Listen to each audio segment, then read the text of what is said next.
Jambo la kwanza, yapo majenzi ambayo vibali vimetolewa vya kujenga ghorofa chache, lakini tumefika site wamejenga ghorofa nyingi zaidi. Yapo maelekezo ambayo ujenzi wake ulielekezwa ku set back kwa mita kadhaa, lakini tumekwenda site ujenzi huo hakuna. Yapo maeneo ambayo ujenzi wake ni kama huu hapa nyuma, ku block road service ambazo sisi tunazitumia kwa ajili ya maendeleo ya kila mmoja. Sheria hizo zimekiukwa.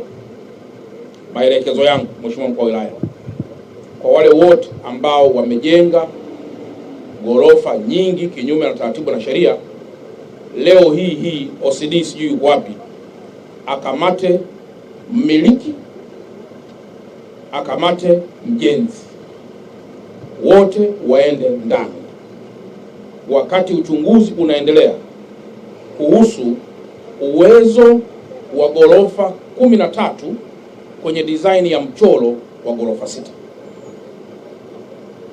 Ghorofa ziko 13, kibali cha ghorofa 6. Wataalamu wanapaswa kujiridhisha kuhusu foundation iliyojengwa kama inaweza ku accommodate ghorofa 13 ambazo hazina vibali. Wote mmiliki na mjenzi wote wakamatwe, wawekwe ndani.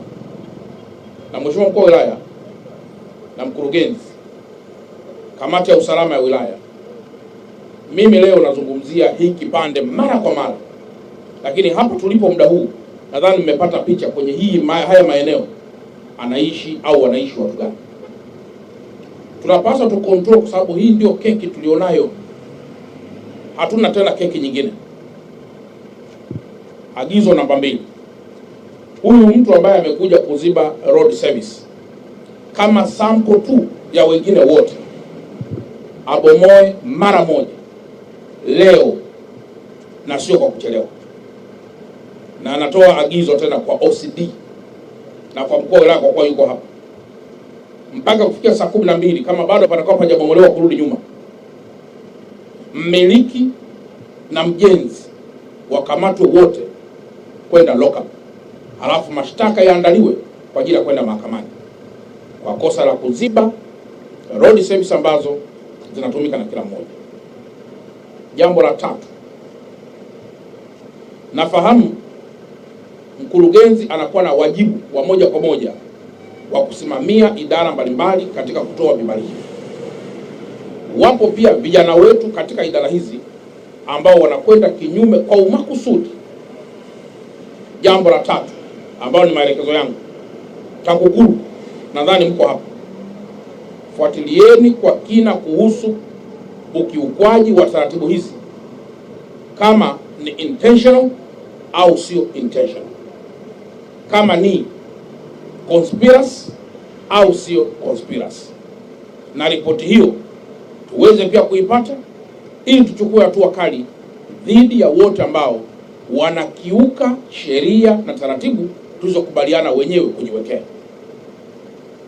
Jambo namba 4,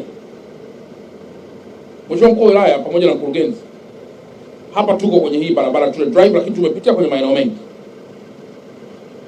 Mwaka 2027 Dar es Salaam tunajiandaa na AFCON. Naomba nirudie tena, tunajiandaa na AFCON. Hatuhitaji uholela wa jambo lolote. Leo hii barabara tunaipanua, barabara hii ya Tule Drive.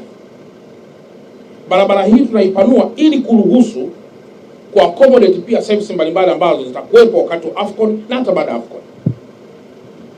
Upande wa mbele hapo kidogo tuna kiwanja cha farasi, lakini hapo barabarani pia tuna beach nzuri sana ambayo inaitwa Coco Beach.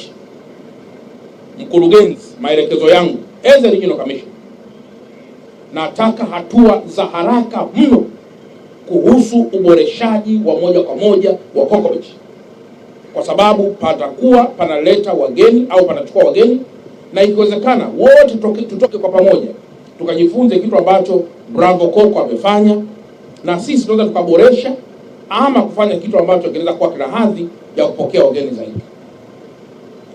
Washirikisheni walioko pale sasa na mipango iliyopo, na ningeomba mimi ikimbie mipango hiyo kwa sababu tutatia aibu. Pamoja na Coco Beach, mkuu wa wilaya na mkurugenzi, nataka pia tuandae tukio, mniandalie tukio lolote lile, twende kwenye beach moja inaitwa Ununio Park. Nafikiri unapafahamu. Pale Ununio Park kuna mwenzetu pale mmoja amewekeza. Nataka tukaangalie ile beach ilivyo nzuri kule pembeni, alafu mniambie beach zile leo ziko sehemu gani tena. Kwa hiyo beach hiyo na beach zingine zote tuzitunze kwa sababu ya hadhi ya eneo lenyewe. Kwa mkurugenzi, andaeni hilo andiko lenu mara moja, tuwasiliane mara moja, na mimi mwenyewe kwa mamlaka pia nilionayo as a regional commissioner nitamuinform Mheshimiwa Rais mipango miema na mizuri inayohusiana na masuala ya redevelopment katika masuala haya ya ukanda wa bahari kwa ajili ya wageni ambao wanakuja. Jana tumekuwa na mkutano wa Africa 50. Wageni wake kwa 40% wote ambao wanataka kutoka nje na mahoteli yao walikuja Bravo Coco. Kwa nini walikuja pale? Ni kwa sababu pamewekezwa. Kwa nini tena pasiwe na maeneo mengine? Kwa ukanda wote uwe na heshima. Na hiyo haimaanishi kwamba utamfukuza aliyoko pale, wala hakuna tatizo. Anaweza kuendelea kuwepo, lakini akiwa yuko kwenye eneo nadhifu. Haiwezekani ikawa ni eneo lile. Agizo langu namba 4 au namba 5 kwa wakuu wa wilaya wote, kuendelea kusimamia taratibu na sheria zote, na hasa katika kipindi hiki ambacho tunaendelea katika masuala ya mustakabali mzima wa kujenga miji yetu katika hadhi ambayo imekusudiwa. Kwa Mheshimiwa mkuu wa wilaya, simamia haya yote, na wote ambao wamehusika na masuala kama hayo, OCD kwa kuwa yuko hapa, wote hawa na majenzi yao. Na agizo langu jingine la mwisho, simamisha majenzi yote, pitieni vibali vyote, kamata, weka ndani wote ambao wamehusika mahakamani, na ikiwezekana kufungwa kabisa kwa sababu wamekiuka taratibu na sheria. Mwisho, mkurugenzi, wale watu wako wote ambao unaona kabisa anakuchelewesha, wamekuwa ni watu wa corruption all the time, waondoe hata kesho kutwa, hata kesho, hata leo. Nipe majina yao, tuwasiliana katibu mkuu wa TAMISEMI, wataletwa wengine wenye nguvu, wenye weledi, wenye nidhamu, wenye maono, wenye teknolojia, wenye ubunifu, ili waweze kuendeleza na kukusaidia pale ambapo wewe unaendelea au mkoa wao unaendelea, ili pia muweze kuungana katika kuleta uzuri ama kubeautify zaidi maeneo ambayo tunayo.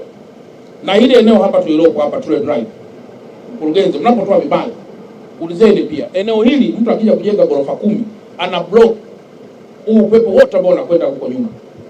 Kwa huko inatakiwa kama hiyo ni G+4, ni G+2, ni G, kulingana na sheria zipo, zifuatwe zile sheria. Vinginevyo hapo utapata ghorofa 20, alafu kule nyuma utapata ghorofa 3, unakuwa umeharibu kabisa viwanja vyote hivi. Iko kwenye beach, iko kwenye bahari kabisa. Upepo wote ukivuma ukipiga kwenye haya magorofa hauwezi kwenda nyuma. Kwa hiyo pitieni tena vibali kwenye njia hizi, na kama unakumbuka nilisema Tule Drive na ile Silas pale katikati hicho, simamisheni kwanza majenzi ili mjiridhishe, muone je, pana kitu gani. Na siwezi kuambia kwa nini nasema hivi, lakini leo na angalau mmeanza kupata picha kidogo, mmeambiwa kwamba kuna kitu gani kipo huko, mnapata picha kwamba kuna watu gani maeneo kama haya.